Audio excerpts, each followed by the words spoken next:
সরকারি চাকরিজীবী বেতন পায় ৮২০০ টাকা, সে তো পিওন অফিস সহকারী, সেই সমাজে বাস করে না, এই বাজার থেকে বাজার করে না, তার পরিবার নাই, বউ বাচ্চা নাই। ৮২০০ টাকায় চুরি করা ছাড়া পরিবার বাঁচানো সম্ভব? ৮২০০ টাকায় এটা রাষ্ট্রের চোখে পড়ে নাই।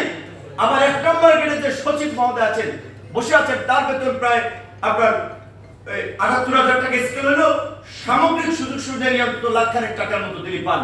তাহলে সচিবের বেতন ৭৮,০০০ টাকা, সহকারীর বেতন ৮২০০ টাকা। এই বেতন বৈষম্য কারো চোখে পড়ে নাই? সরকারি বেতন বৈষম্য আমরা মনে করি দূর করা দরকার। বেতন কাঠামো সর্বোচ্চ ৪ থেকে ৫টা শ্রেণীতে বিভক্ত থাকতে পারে। এত বৈষম্য এটা সমর্থন করা যায় না।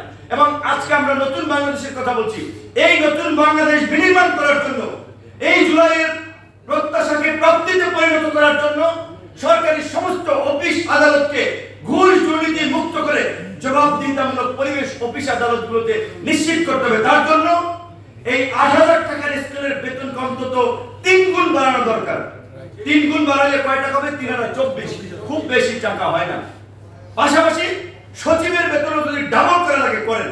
সিঙ্গাপুরে লি কুয়ান ইউ যেমনি ভাবে ক্ষমতা এসে দুর্নীতি বন্ধ করার জন্য সরকারি চাকরিজীবীদের বেতন বাড়িয়ে দিয়েছিলেন, রাজনীতিবিদদের বেতন দিয়েছিলেন, সুযোগ সুবিধা দিয়েছিলেন যেন লুটপাট না করে।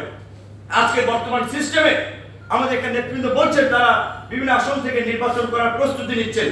বাংলাদেশের বর্তমান সিস্টেমে একটা লোকাল ইলেকশন করতে হলে আপনাকে ৮ থেকে ১০ কোটি টাকার প্রয়োজন হবে।